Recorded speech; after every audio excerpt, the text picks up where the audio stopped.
I'm going to let the cat out of the bag. We are building a new build with Torchcraft Marine, and the new build is an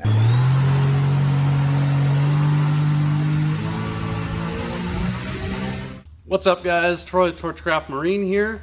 Today we have the Mojo 2 boat back up from California.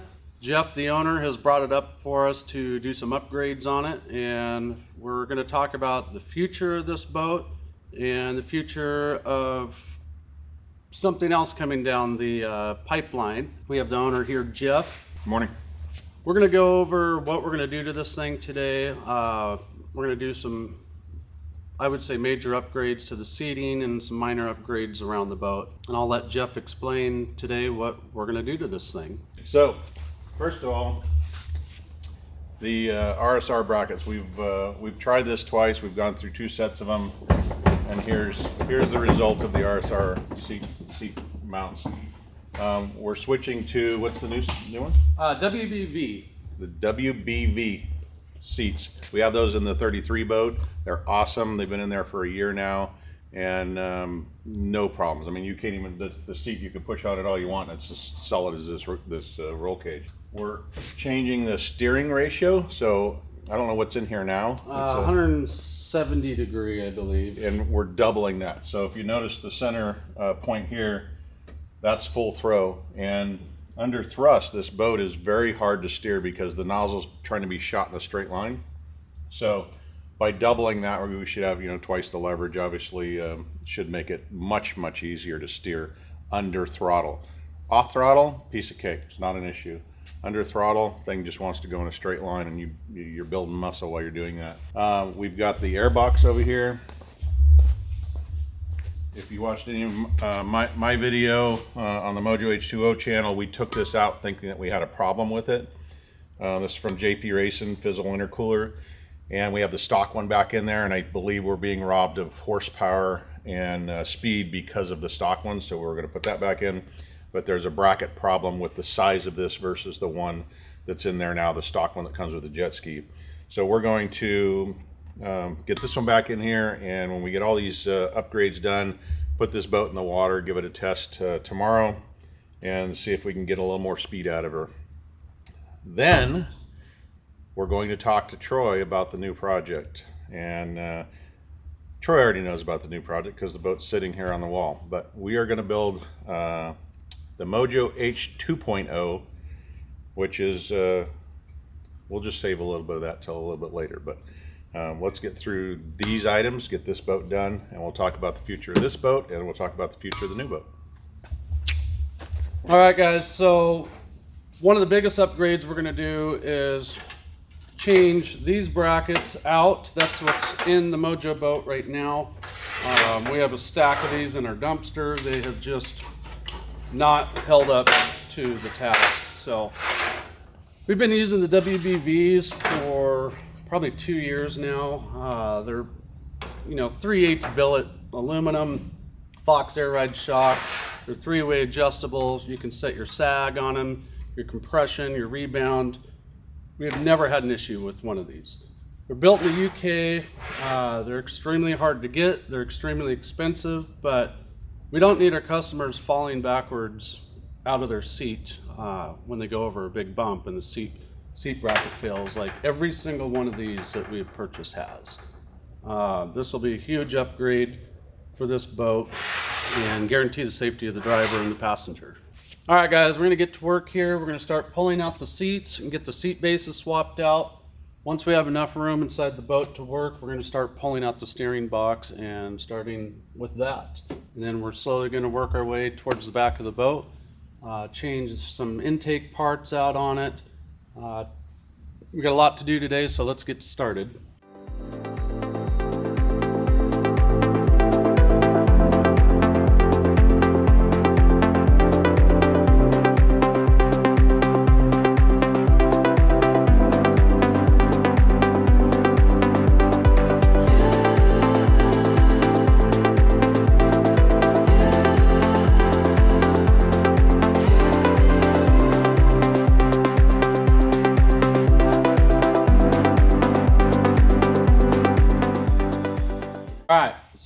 going to do now is we're going to get a weight of the driver.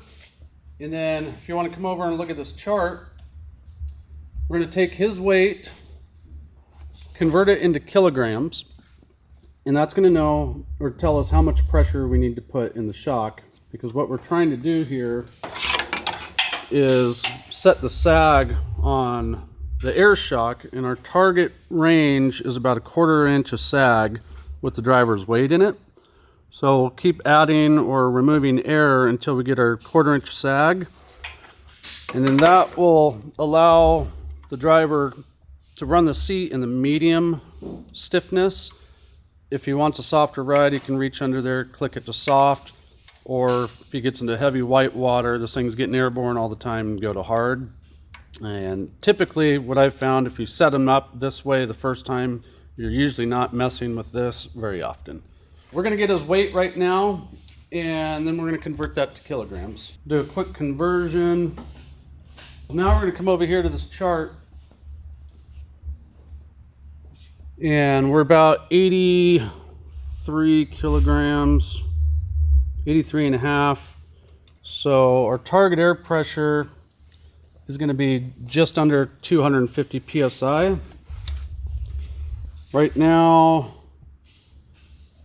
we are at about 275. So we're going to take some air out of this, have him stand on it, and measure our sag. Just below 250. Okay, we'll try that. I'm a little heavier than he is, so we'll get him over here, but we're just about at 1/4 inch sag exactly. We'll reset it. Okay. That's about our 1/4 inch there. All right, this base is ready to go underneath of the seat and get installed. Guys, we got the damaged bracket out, and you can see here the bolt is completely pulled out, which isn't ideal, and everything has collapsed underneath this thing, and there's just no fixing it. It's beyond repair at this point, so another one in the dumpster. Okay guys, this is day 2 of this project, and we got it all buttoned up. Some of the upgrades we did is we refitted it with a MPI steering wheel, and we also changed the steering box from 135-degree quick steer to 270-degree. That should really help relieve the amount of steering input needed on this boat. This boat does a lot of open water cruising, so it's not really in the tight channels, so I think it's really going to benefit it. Some of the other items we did, we put the fizzle intercooler back in it, got it fitted up nice, and probably the biggest upgrade is the WBV seat bases. I mean, you can see how rigid these things are, and they don't budge. We got them set up for the driver's weight, and we set the passenger seat for a pretty average rider. They're three-way adjustable, so you can actually really dial them in for anyone's weight. One of the other items we did is, when we first built this boat, we came up with an idea to run a cold air intake basically outside of the boat, and what that did was significantly quiet the amount of supercharger whine in it. Even though it has frog scan over this outer vent, which we'll show you here in a second, anytime you do a 360, it would ingest water. It works really great in a straight line and white water, but once you start doing 360s, it's not really a good setup. So we switched it back over to our standard design up the supercharger just to keep water from going through the engine, but it will make a little more noise now. So we did find that that design just doesn't work for everyone. You win some and you lose some. So second day back here at Torchcraft Marine, and we got all the upgrades done on the Mojo boat, the seats, the intake, the steering. We're gonna go put this thing in the water and test it out, but I'm going to let the cat out of the bag. We are building a new build with Torchcraft Marine, and the new build is an Atom boat. As you can see, it's already been started. The hull's being welded up and so on. We have a pump coming from Southern Jet in New Zealand. They are specifically building this pump for our build. Our build is going to have a twin turbo LS putting out about 1,500 horsepower on E85 and nitrous. So we're pushing a lot of water through this pump. This pump is being specifically built for our boat, and we are building this boat for a purpose. I'm not going to tell you what that purpose is yet. If you follow this build on YouTube, follow Torchcraft Marine YouTube channel, they'll be shooting video on their part of it here in Oregon, and we'll be shooting video on our part of it in California. When we get close to the finish of this build, we will let the cat out of the bag why we're building this boat. Now, you might be asking yourself, what are we doing with the Mojo boat? Well, we just did a bunch of upgrades, but they're not for me. They're for my new buddy, Mojo Phil. Mojo Phil is the new owner of the Mojo H2O boat, and because of him, we're going to have the opportunity to build the Mojo H2.0 twin turbo LS 1,500 horsepower. Stay tuned, it's going to be crazy. Yeah, buddy. All right, well, the next thing to do is get this thing on the water. We're going to test this boat out today, and we got another brand new reveal, so we're going to do a 2-for-1 combo for you guys today. City to city, they just love my city. Coast to coast, they just love my city.